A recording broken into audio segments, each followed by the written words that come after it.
dignitaries on the dais, Shri C.V. Dharma Raoji,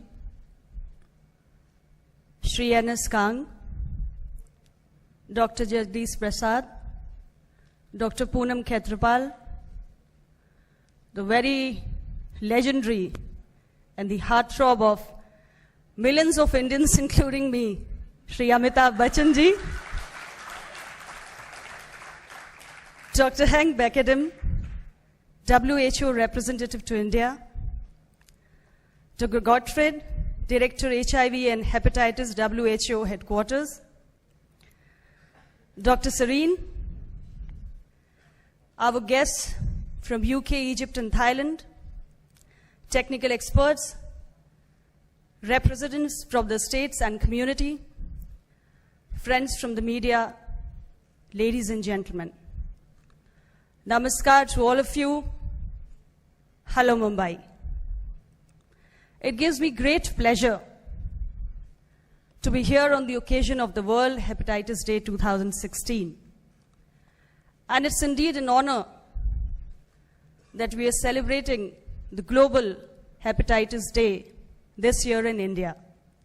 My senior, the Union Health Minister, Shri J.P. Nadda ji, had deeply desired to be here with us today, but for some unforeseen circumstances, he's been unable to join us. But he sent his good wishes through me for all of us. As you're all aware, viral hepatitis affects millions of people worldwide and kills hundreds of thousands of people every year. Almost 1.4 million cases of hepatitis A happen worldwide annually. There are nearly 24 crore cases of chronic hepatitis B globally and almost 13 to 15 crore cases of chronic hepatitis C globally. Every year, nearly 6.8 lakh people die from the complications of chronic hepatitis B infection, and 7 lakh people globally die each year from hepatitis C-related liver disease.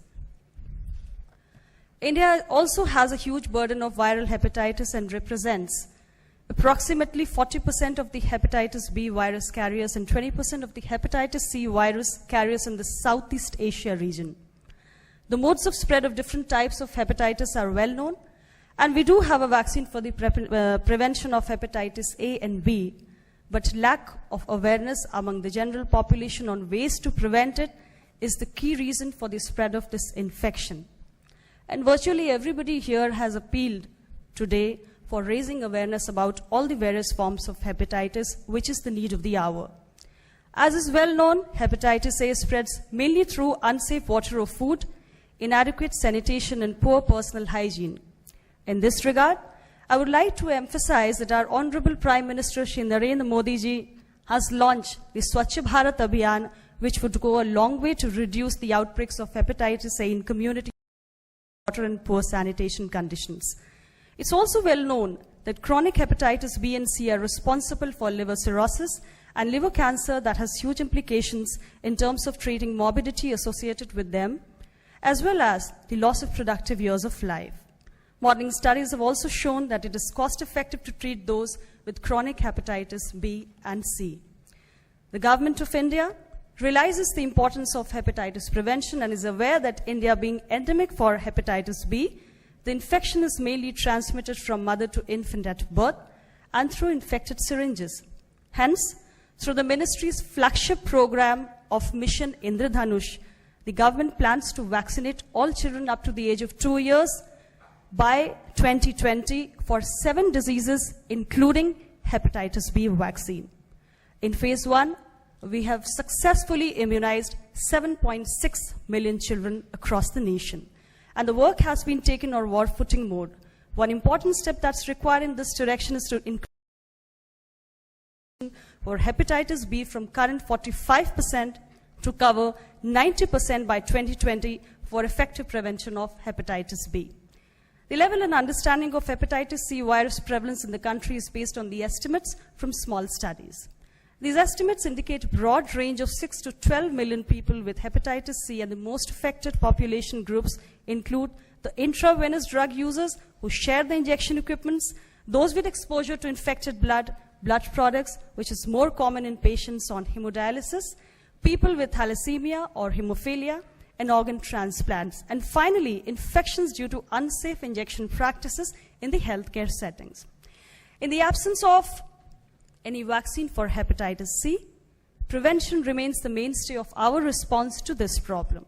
And the main strategies for its prevention are ensuring safe blood, adopting safe injection practices, and giving injections only when essential, and among the intravenous drug users, ensuring that they do not share the injecting equipments.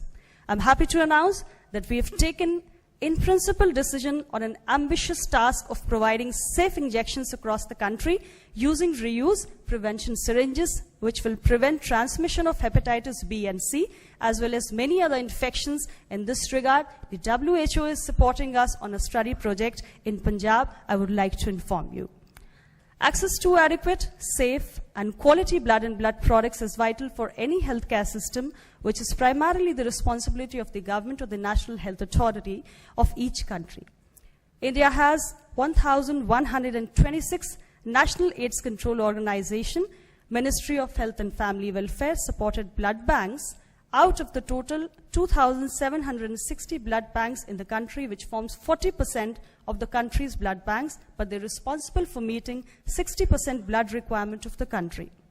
79% of the NACO-supported blood banks are in the public sector, and 21% are in the non-profit sector, such as the NGOs, the charitable trusts, the societies and foundations, etc. Recently, an assessment of the 1,126 NACO-supported blood banks was carried out on a standardized self-assessment questionnaire. On the basis of the responses, 1,101 blood banks were scored on a scale of 0 to 100 based on meeting essential standards for the transfusion services. The assessment report has been released just now and shows that seropositivity of transfusion-transmitted infections among the blood donors in the year 2015 indicates HIV positivity to be 0.14%. Hepatitis C was 0.32%, hepatitis B 0.93%, syphilis 0.18%, and malaria 0.04%. However, there's a huge variation between the states. This assessment exercise is being extended to cover all the remaining blood banks in next 3 months. Based on these reports, efforts will be made to minimize the transmission of hepatitis B and C from the blood. Recent advances have led to the development of new antiviral drugs for hepatitis C, which are more effective, safer, and better tolerated than the existing treatment options. In India, several generic companies have embarked in the production of these drugs at significantly low cost, which provides an opportunity to treat those infected with hepatitis C. And I'm happy to share that many states have on their own taken initiatives for providing hepatitis C treatment. I come to you and see we are a polio-free nation, so I'm glad that now you're happy to propagate this idea of fighting against hepatitis. India will achieve success in getting free of this big trouble for us. The WHO Global Health Sector Strategy on Hepatitis adopted months ago by the World Health Assembly has set very ambitious targets that will help to achieve our goal to eliminate. Thank you very much.